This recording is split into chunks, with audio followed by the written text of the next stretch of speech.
하나님의 말씀 창세기 18장 1절 말씀 드리겠습니다.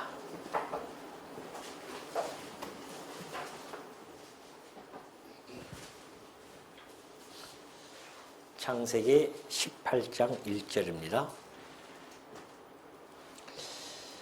여호와께서 마므레의 상수리 나무들이 있는 곳에서 아브라함에게 나타나시니라. 날이 뜨거울 때에 그가 장막문에 앉아 있다가 눈을 들어본즉 사람 셋이 맞은편에 서 있는지라. 그가 그들을 보자 곧 장막문에서 달려나가 영접하며 몸을 땅에 굽혀 이르되 내 주여 내가 주께 은혜를 입었사오면 원하건대 종을 떠나 지나가지 마시옵고 물을 좀 가져오게 하사 당신들의 발을 씻기시고 나무 아래에서 씻어서 내가 떡을 좀 가져오리니 당신들의 마음을 상쾌하게 하신 후에 지나가소서. 당신들이 종에게 오셨음이니이다. 그들이 이르되 내 말대로 그리하라. 아브라함이 급히 장막으로 가서 사라에게 이르되 속히 고운 가루 세 스아를 가져다가 반죽하여 떡을 만들라 하고 아브라함이 또 가죽대 있는 곳으로 달려가서 기름지고 좋은 송아지를 잡아 하인에게 주니 그가 급히 요리한지라. 아브라함이 엉긴 젖과 우유와 하인이 요리한 송아지를 가져다가 그들 앞에 차려놓고 나무 아래에 모셔 섬에 그들이 먹으니라. 우선 8절까지 봉독해 드렸습니다.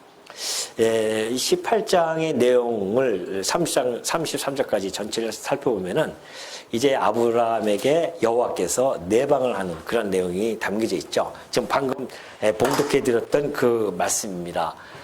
여호와의 내방입니다. 여호와의 내방을 하고 나서는 그리고 이제 그 다음에는 아브라함에게 복과 그리고 심판에 대한 그러한 예고를 해주셔요. 그러니까는 이 심판에 대한 예고를 받고 아브라함이 하나님께 중재합니다. 중재적인 간구를 해요. 이것이 이제 오늘 18장 전체 내용이에요. 크게 세 단락으로 볼 수 있죠. 여호와를 내방하는 것, 지금 방금 이 아브라함이 여호와인 줄 처음에 모릅니다. 여호와와 천사들이 나타나는 걸 보고 반갑게 나그네로 보였기 때문에 그들 반갑게 맞이해 주는. 근데 그분들이 하나님과 그리고 그 천사들이었습니다. 그들로부터 복과 심판에 대해서 예고를 받고요. 그리고 이제 아브라함이 중재를 하면서 간구하는 내용이 담겨져 있습니다. 자, 마므레 땅에 있었던 아브라함에게 그때 당시 이제 아브라함은 99세였었습니다. 그러니까 이삭이 출생하기 1년 전이에요. 그때에 아브라함에게 나타나서 여호와께서 말씀해 주신 겁니다. 근데 사실은 이 아브라함은 여호와인 줄 모르고 부지 중에 이들을 맞이합니다. 천사를 대접하죠. 그렇기 때문에 우리가 이 성도라고 하는 것은 이 형제 사랑과 더불어서 찾아오는 이러한 나그네들 홀대하지 말아야 됩니다. 홀대하지 말고 잘 대접하는 것이 성도의 생활이라는 것이죠. 우리 조금 아까 우리 새신자 우리가 그 간담회를 했었는데 그 어떤 분이 이제 그런 말씀을 하시더라고요. 이 근처에 교회를 많이 다녀봤는데 너무 냉랭하더래요. 다 차갑대요. 그래서 정말 다니다가 이제 진짜 마지막으로 내가 해야겠다 해가지고서는 이 길 건너편에 갔는데 문을 닫았더래요. 그래서 길 건너서 밥이나 먹고 가야겠다 해서 해장집으로 넘어오는데 바로 우리 교회가 보이더래요. 그래서 왔는데 너무너무 따뜻하게 맞이해줘서 너무 그냥 따스함을 느꼈다는 거 아니겠어요? 그게 이 성도가 기본적인 사실은 자세입니다. 우리가 야고보에서 얘기했듯이 정말 뭐 이름 있는 명망 있는 사람들이 오면은 어이구 오십시오 이게 아니라 정말 어느 손님이 오든 간에 따뜻하게 맞이하는 것. 그 성도를 맞이한다고 하는 것은 그 성도가 어떤 형편이 있든지 간에 잠재적인 우리의 하나님의 자녀일 수도 있고요. 또는 정말 지치고 힘들어서 오신 분들도 있단 말입니다. 그때 교회가 아브라함처럼 이렇게 융숭하게 대접을 한다는 거 매우 중요하죠. 아브라함이 지금 이들을 얼마나 융숭하게 대접하는지 모릅니다. 아마 내가 보았을 때는 이 여호와와 그 천사들이 하나님이 내려오시면서 그들에게 아브라함에게 뭐 그냥 왕 같은 그러한 모습으로 오지는 않았을 거예요. 그냥 다 힘든 나그네와 같은 모습으로 왔음에도 불구하고 아브라함이 얼마나 그들을 따스하게 융숭하게 대접하는지 모릅니다. 최선을 다해서 해요. 그래서 우리 히브리서 13장 보면 그러죠. 손님 대접하기를 잊지 말라. 이로써 부지 중에 천사들을 대접한 이들이 있다고 하는 거예요. 우리는 부지 중에 그냥 천사를 아브라함은 대접한 거예요. 자기는 그냥 나그네를 대접했는데 알고 보니까 천사를 하나님을 대접한다. 이런 모습을 보여주죠. 예수님께서 그런 말씀도 해주신 바가 있습니다. 내가 줄일 때 너희가 먹을 것을 주었고 목마를 때에 마시게 하였고 나그네 되었을 때에 영접하였고 임금이 대답하여 이르시되 내가 진실로 너희에게 이르노니 너희가 여기 내 형제 중에 지극히 작은 자 하나에게 한 것이 곧 내게 한 것이니라 그래요. 아주 매우 중요한 말씀입니다. 우리 교회라고 하는 것은 형제 중에 지극히 작은 자 하나에게 한 것이 곧 그리스도에게 한 일입니다. 그렇기 때문에 우리가 그 형제에 대하는 대함이 어때야 되는지를 너무나 잘 보여주고 있습니다. 근데 정말 그분이 너무 따스함을 느꼈다는 거 아니겠어요? 우리 성도님들이 그만큼 정말 아브라함처럼 이러한 부지 중에 천사를 맞이하는 그러한 모습이 성도님들에게 아마 다 있었던 것 같아요.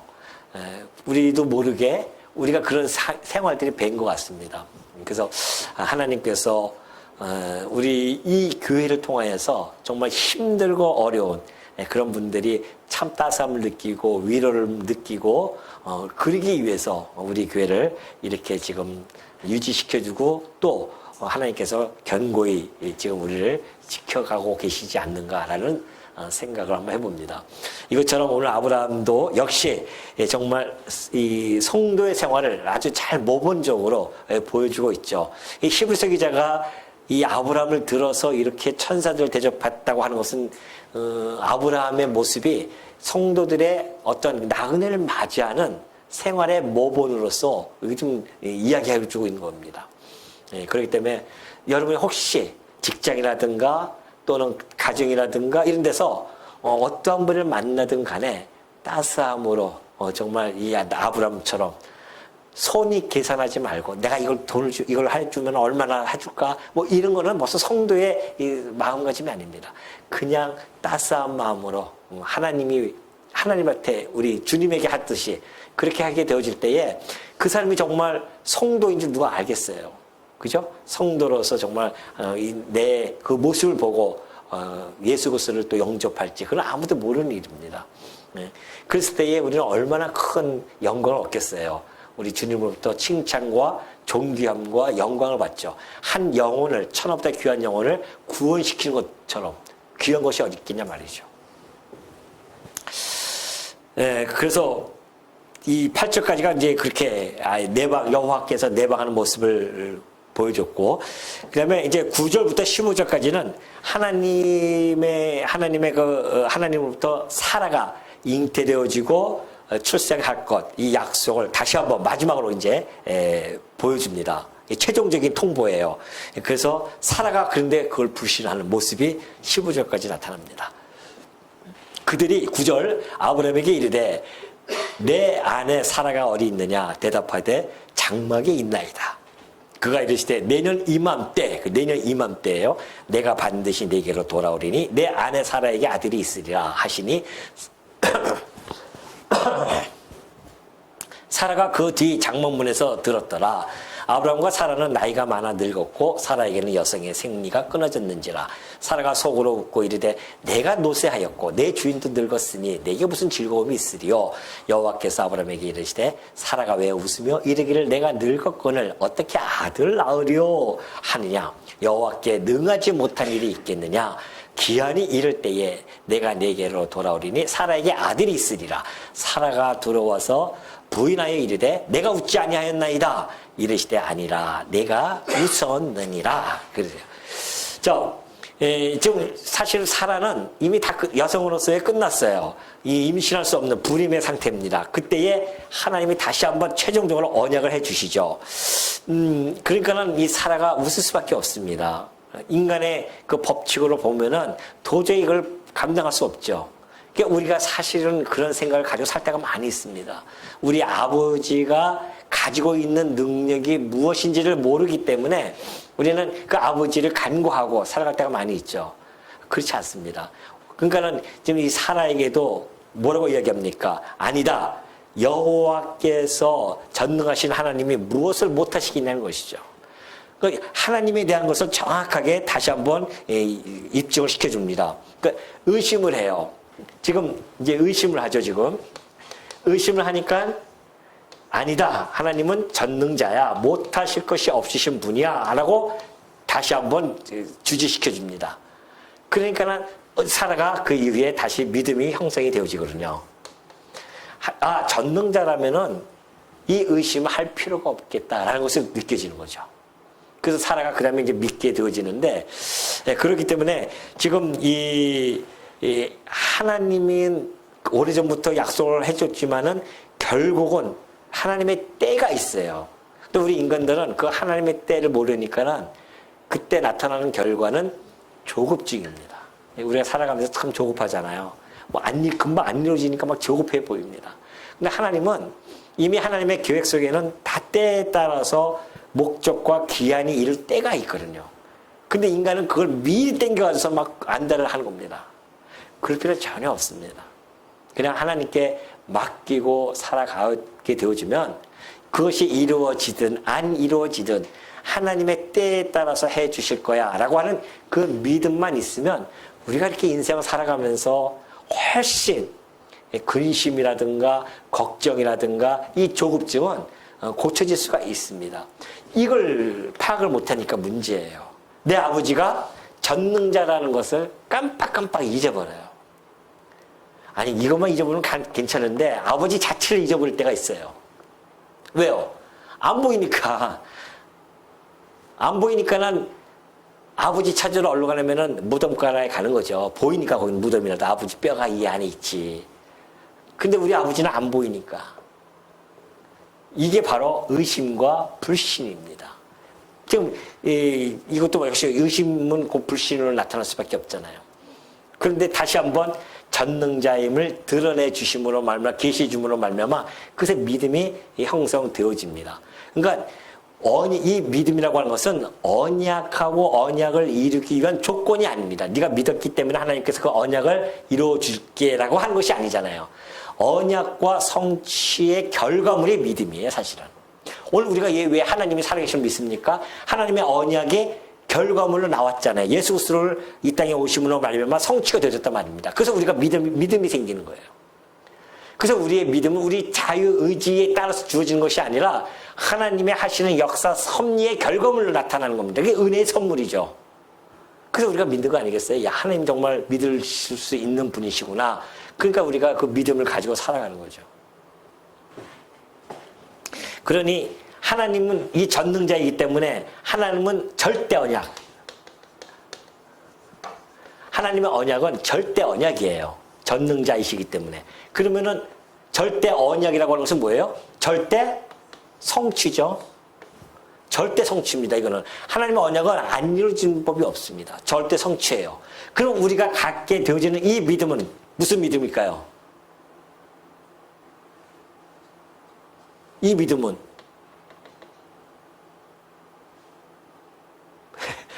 깜짝깜짝 놀래요. 지금 물어보니까 깜짝 놀라가지고 막 비몽사몽 안에 있다가 뭐라고 대답해야 되는데 뭐예요?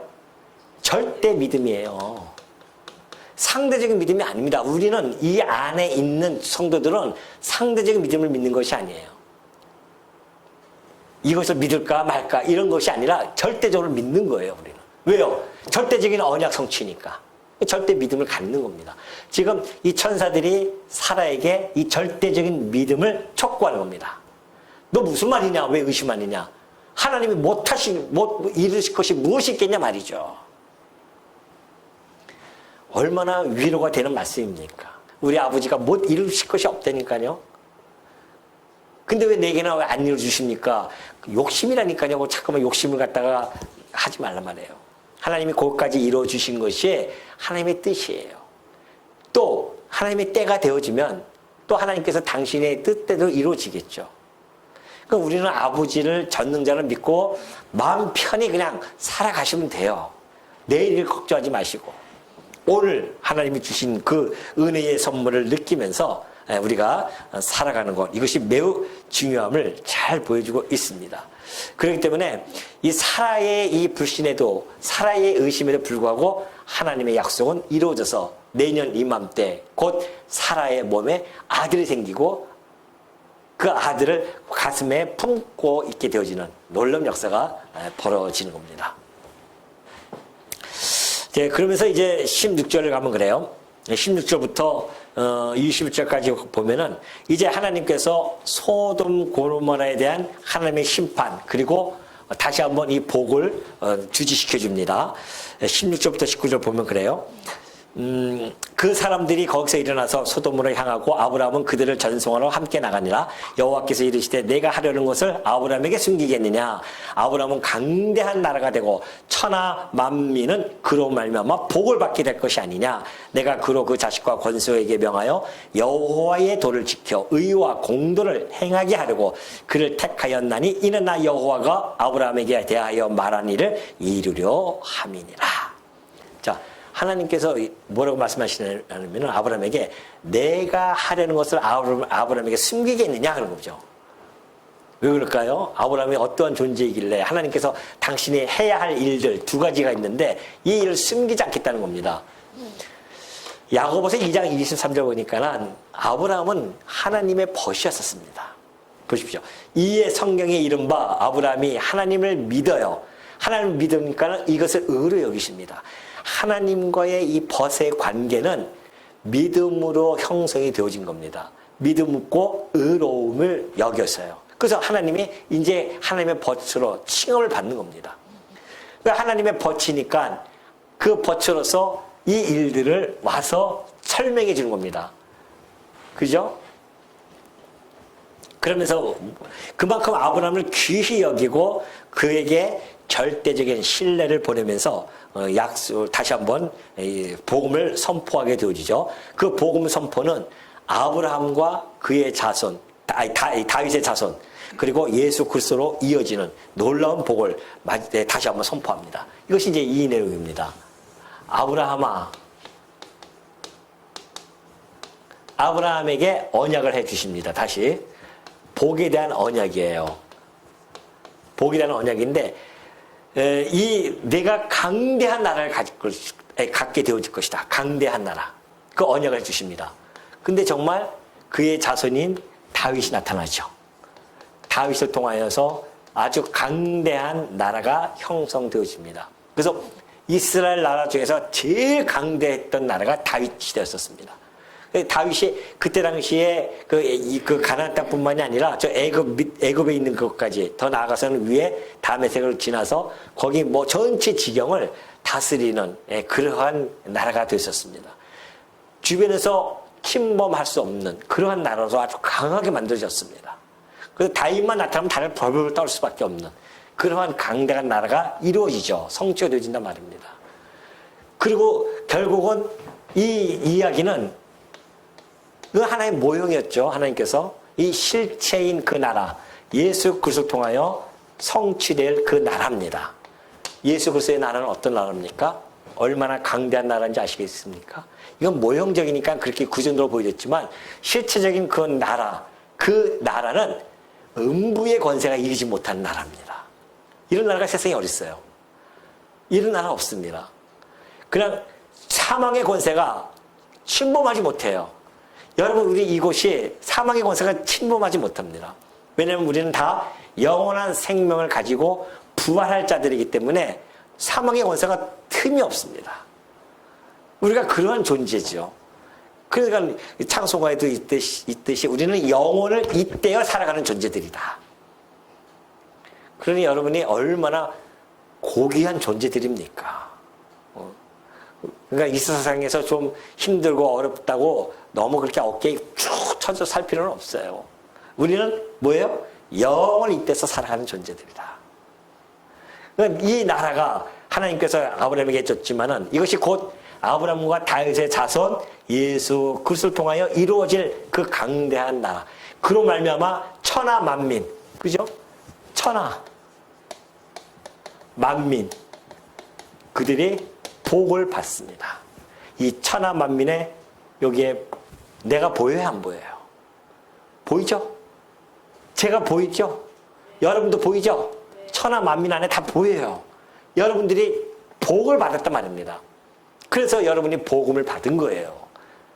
이 천하 만민에게 복을 주신다는 그 약속을 이루어주기 위해서 우리들 귀에 이 복음을 들려줬단 말입니다. 그래서 우리가 복을 받았어요. 여러분 안에 다 뭐가 있습니까? 이 안에 가슴, 이 안에 뭐가 있어요? 복이 가득 차 있습니다. 신령한 복이. 의사들이 알 수 없는 복. 배를 갈라도 알 수 없는. 너무 나갔나요? 우리 안에 복이 가득 차 있어요. 근데 여러분 왜 복이 가득 차 있는 분들이 입술을 열어 이야기할 때 뭐가 나와야 돼요? 꾹 누르면 복음이 나와야 돼요. 복음이. 꾹 눌러. 그러기 성도들은 그래서 입만 열면 뭐예요? 복음을 전하는 겁니다. 복음. 이 약속이 다시 한번 아브라함에게 주어지고 이것은 반드시 이루어지고요. 또 19절 보니까 그래요. 내가 그로 그 자식과 왜 아브라함을 내가 택했는지 아니냐. 너를 그 자식으로 하여금 권속에게 명하여 여호와의 도를 지켜 의와 공도를 행하게 하려고 그를 택했다고 합니다. 자, 왜 아브라함을 택했느냐. 천하 만민에게 복을 주어서 뭐만 하려고? 여호와의 공도를 지키기 위해서. 여호와의 의를 지키기 위해서. 그게 뭐예요? 여호와 경외예요. 결국은 여호와의 법을 지킨다고 하는 것은 여호와를 경외하는 거 아니겠습니까? 여호와를 경외케 하려고. 누구를? 천하 만민에게 복을 주어서 여호와를 경외케 하려고. 오늘 전의 말씀과 너무나 똑같잖아요. 이렇게 해주겠다는 겁니다. 그래서 아브라함을 택한 이유가 그거예요. 아브라함에게 복을 주어서 이런 일들을 아브라함의 자손을 통하여서 결국은 복을 받고 여호와를 경외케 하는 거. 여러분 오늘 살아가면서 여호와만을 경외하잖아요. 그러죠? 설마 지금도 점집에 가고 그래요? 아니요 하는 거 보니까 옛날 가지신 것 같은데 그러면은 지금 뭐 그런 데 가는 거 아닙니다. 이제는 오로지 누구만 여호와만 믿고 의지하고 가는 겁니다. 아니 하나님이 공고함과 형통함을 왜 주셨는지 아세요? 왜요? 네? 장래일을 알지 못하게 하려고 주신 거예요. 그게 공고함과 형통함을 주셔가지고서는 장래일을 알지 못해. 내일 공고함이 올지 내일 형통함이 올지 몰라요. 장래일을 알지 못하도록 해주셨다고 하는 거 아니겠어요? 그럼 왜 장래일을 알지 못하게 해주셨는가? 왜 그럴까요? 그렇지. 여호와만을 경외하고 의지하고 살아가게 하기 위해서. 내 앞에 공고함이 올지 형통이 올지 몰라요. 그러나 내 하나님, 내가 오늘 이 아빠를 내릴 때에 나는 오로지 내 아버지, 전능하신 아버지만 의지하고 내가 오늘 이 아빠를 내딛습니다. 앞에 절벽이 있는지, 앞에 평평한 길이 있는지 나는 모르지만은, 그러나 내 뒤에는 우리 아버지께서 붙들고 계심을 알고 있기에. 아기를 보십시오. 아기를 갈 때 손 붙잡고, 아빠가 손 붙잡고 하면은 아기를 막 앞에 막 가려고 합니다, 그냥. 넘어지는지도 모르고 막 가죠. 그러나 안 넘어져요. 왜? 아버지가 손 붙잡고 있으니까. 오늘은 그런 내용입니다. 우리가 아버지를 알고 있다고 하는 것, 여호와를 경외한다고 하는 것. 오로지 우리는 여호와만 좀 경외하고 살아가잖아요. 약속대로 이렇게 해주셨단 말입니다. 19절의 말씀이 그 말씀이에요. 내가 그 자식과 권속에게 명하여 여호와의 도를 지켜서 의와 공도를 행하게 하려고 오로지 여호와만을 경외케 하시려고 찬송케 하시려고. 그러니 우리가 모여서 뭐합니까? 여호와를 경외하고 찬송하고 있지 않습니까? 이 약속이 이루어졌어요. 우리 천하 만민에게 지금. 우리가 그 약속의 자녀로서 이 안에 포함되어져 있다는 사실. 날마다 이거 이 말씀 들을 때마다, 여러분 말씀을 들을 때마다 행복하지 않냐 말이죠. 어디서 행복 찾으시려고요? 행복을. 예? 행복을 어디서 찾았습니까? 웃으면 복이 온다고 하죠. 사람들이 막 웃어라 요즘 막 그런 프로그램도 있는데 웃는다고 복이 오냐고요. 이미 우리는 복을 받았어요. 복을 받은 자로서 기쁨이 있으니까 웃는 거예요. 복을 받았으니까 웃음이 나오지. 행복하지. 그러니까 마음이 평온하고 얼굴이 환하게 있으면은 와요. 와가지고서 물어본다니까요. 제가 우리 아파트 지하에 이 아파트 1층에 우리가 도서관이 있어요. 그래서 제가 이제 그 도서관에 가서 이렇게 좀 책을 보고 연구하고 이제 노트북 가지고 막 하면은 제가 몇 분이 왔다 갔다 해요. 그냥 인사하고 가만히 있거든요. 근데 어떤 그 우리 한 80대시나 우리 할아버지 한 분이 또 내가 어떻게 목사인 줄 알고서는 그냥 만날 때마다 목사님 안녕하세요. 그래가지고 사람들이 다 알아요, 이제 나 목사인 줄을. 그래가지고 막 옷까지는 더 이렇게 해가지고서는 목사니까 그렇게 있는단 말이죠. 근데 엊그저께는 쓱 이렇게 가는데 어떤 여자분이 공부하신 분이 있는데, 연세 되신 분인데, 저보고, 목사님, 그래. 왜요? 그러니까 그 얘기 한 번도 안 해봤는데, 제가 그 천주교를 다녔었는데요. 그 교리를 공부하는데 너무너무 무서워가지고 막 그런 이야기를 하는 거예요. 물어보지도 않았는데. 그때부터 내가 이제 딱 해서 이제 복음을 전하기 시작한 거죠. 천주교에서부터 시작해서 종교 기업부터 시작해서 쫙 하면서 이야기하니까 또 아이들, 중학생 애들이, 여학생들이 막 와가지고 재밌다고 듣는 거예요, 다들. 그래서 도서관이 졸지에 그냥 막 복음을 전하는 그런 곳이 돼버렸어요. 하나님께서 붙여주신다니까요. 우리가 어떻게 마음, 우리 안에 복음이 있는 자들에게는 하나님이 어떻게든지 붙여주십니다. 여러분도 어디 가 있든 간에 복음을 가진 자로서 행복한 얼굴을 하고 있어야 됩니다. 그 대신 얼굴 찌그리고 있는데 누가 와서 이야기하고 싶겠어요? 아마 그분이 내 얼굴이 행복해 보였나 봐요. 나이도 좀 이렇게 머리도 희끗희끗한 사람이 그냥 열심히 그냥 노트북 치면서 막 또 이렇게 보이는 사람들이 보는 또 시선이 보이면 또 고민한 척하고 막 또 이럴 거 아니에요, 제가 또. 왜 그런 걸 보면서 아마 좀 얘기하고 싶었지 않았을까. 이것이 복음을 간직한 자들의 모습입니다. 그러면은 먼저 와서 얘기하고 싶어 합니다. 이렇게. 그것처럼 오늘 우리가 정말 이 천하만민의 복음, 천하만민 중에 한 사람으로서 복을 받아서 여호와를 경유하는 그런 삶의 모습이 우리가 그 모습 자체가 복음을 전하고 성도들은 와서, 사람들은 와서 그걸 한번 좀 얘기도 들어보고 싶고, 그러니까 그 복음을 쫙 벌써 얘기했더니만 그럼 너무 좋겠네요, 정말. 삶의 의미와 그렇게 목적을 알고 살면 너무 좋겠네요, 그래요. 교회는 어린데요, 다 가르쳐줬어요, 이제. 그러고서 제가 가만히 놔뒀죠, 이제. 누가 이제 역사하실 것인가? 성령께서 역사하시겠죠.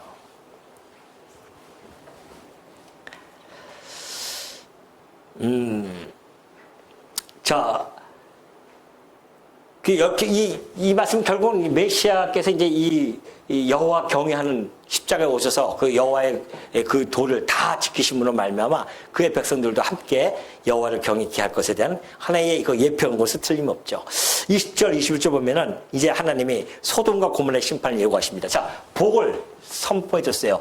하나님 안에 있는 자들은 복을 받지만은 하나님을 떠나 있는 자는 심판을 받을 것을 두 가지를 함께 좀 선포해 주고 있는 겁니다. 그래서 20절 보면 그래요. 여호와께서 또 이르시되 소돔과 고모라에 대한 부르짖음이 크고 그 죄악이 심히 무거우니 내가 이제 내려가서 그 모든 행한 것이 과연 내게 들린 부르짖음과 같은지 그렇지 않은지 내가 보고 알려 하노라 그래요. 자, 하나님께서 뭐 다 모르시겠습니까? 그러나 그 소돔과 고모라를 심판하기 전에 한번 확인을 해 주십니다. 그 확인하는 목적은 다시 한번 회개의 기회를 주시는 겁니다. 그 무슨 얘기냐면은 내가 가서 한번 확인해 보겠다. 그 죄악이 심히 무거운데 막 부르짖음이 커요. 그래서 내가 행한 것이 과연 내게 들린 부르짖음과 같은지 한번 보겠다는 거죠. 그러나 어떤 사본에 보면은 그 뒤에는 이렇게 되어져 있습니다. 만일 회개하기만 한다면 내가 그들을 벌하지 않겠다는 겁니다. 그런 뜻이 있어요. 이 뒤편에는. 그러니까 하나님께서 그 소돔과 고모라에 가서 확인해보고 그들이 만약에 회개하면. 그 천사들이 가지 않습니까? 근데 그들이 회개하지 않잖아요. 그들이 만약에 회개했으면 그 소돔과 고모라는 오늘날까지 있었을 겁니다. 그러나 그들이 회개하지 않았기 때문에 그들은 결국은 심판에 떨어질 수밖에 없습니다.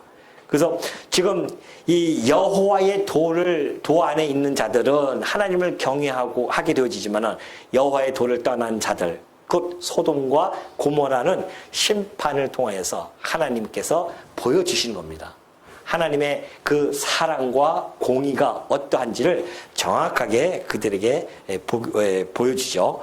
그러면서 22절 사람들이 거기서 떠나 소돔으로 향하여 가고 아브라함은 여호와 앞에 그대로 섰더니 아브라함이 가까이 나아가 이르되 주께서 의인을 악인과 함께 멸하시나이까 그 성중에 의인 50명이 있을지라도 주께서 그것을 멸하시고 그 50의인을 위하여 용서하지 아니하시리이까 주께서 이같이 하사 의인을 악인과 함께 죽이시면 부당하오며 의인과 악인을 같이 하심도 부당하나이다. 세상을 심판하시니 이가 정의를 행하실 것이 아니니까 여호와께서 이르시되 내가 만일 소돔 성읍 가운데에서 의인 50명을 찾으면 그들을 위하여 온 지역을 용서하리라.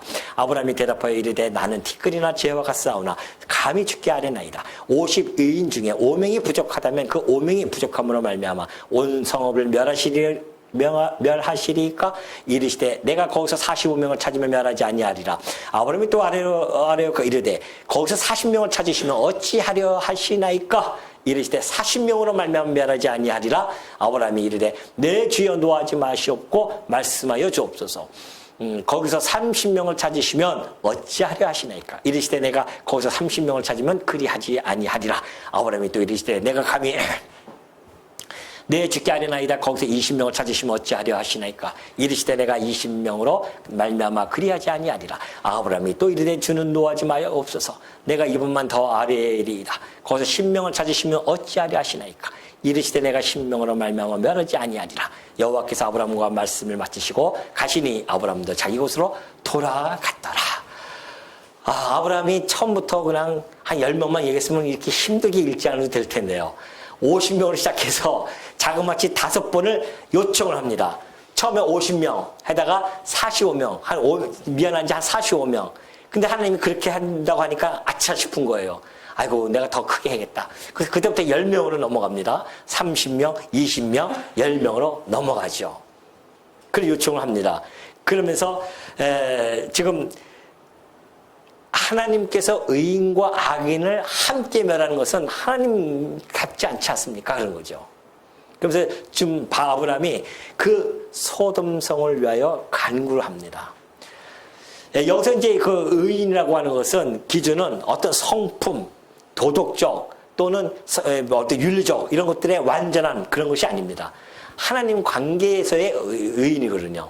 하나님 관계에서 바른 태도를 가지고 있다거나 하나님 의지에 따라서 하나님의 말씀을 의지하고 산다거나 하나님의 법을 준행한다거나 이러한 자들, 하나님 편에 속해 있는 자들, 의인이죠. 그 의인들을 경건한 사람이 그 성읍에 혹시 50명만 있으면은 하나님께서는 멸하지 않으시겠다는 겁니다.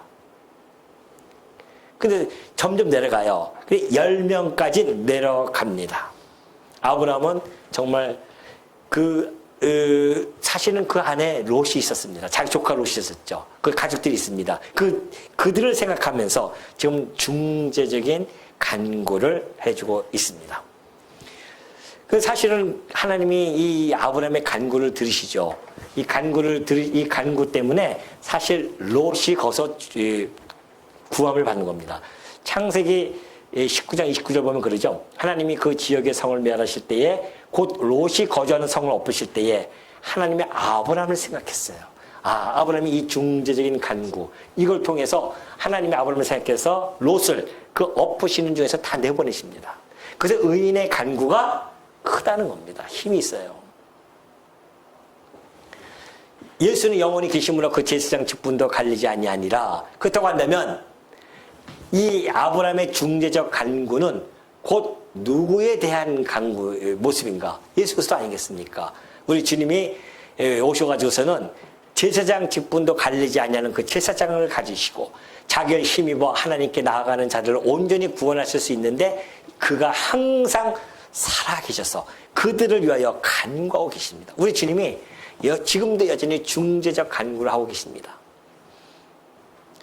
그렇기 때문에 지금도 여전히 하나님을 안 믿는 자들 중에서도 하나님께서 그들을 건질 자들이 있어요. 그러니까 우리 주님께서 그걸 간구하고 계신단 말입니다. 그래서 그들이 돌아오는 겁니다. 오늘 예수를 안 믿다가도 와서 등록을 하고 예수를 믿는다? 그건 뭐예요? 예수 그리스도의 중재적 간구의 힘입니다. 아브라함이 간구를 통하여서 롯을 살렸듯이 지금 이 중재적 간구, 그리스도의 중재적 간구는 수많은 사람들을 살리고 있죠. 지금 이 성을, 이 장망성을 지금 멸하지 아니하시는 겁니다. 하루가 천년처럼, 천년이 하루처럼 기다리는 것은 여전히 이곳에 하나님의 백성이 많이 있다는 겁니다. 그 참고 기다리고 계셔요. 그래서 하나님 예수 그리스도의 그 중재적 간구에 의해서 오늘 우리를 통하여 복음을 전하게 하시고 돌아오게 하시는 그 놀라운 역사가 지금 일어나고 있는 것이죠.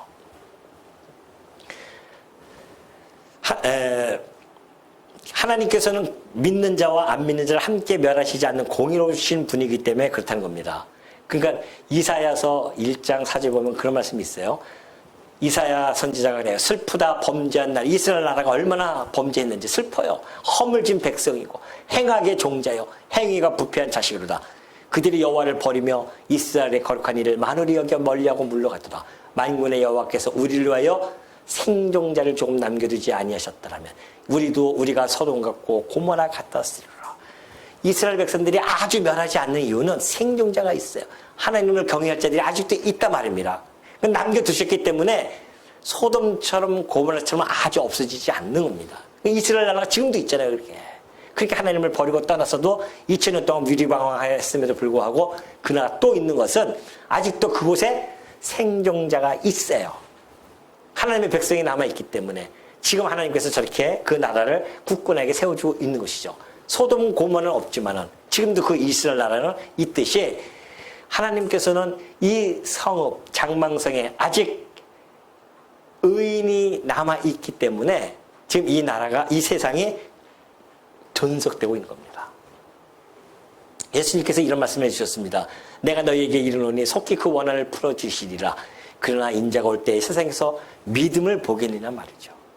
예수님이 이 땅에 오실 때는요 믿는 자가 많이 없어집니다.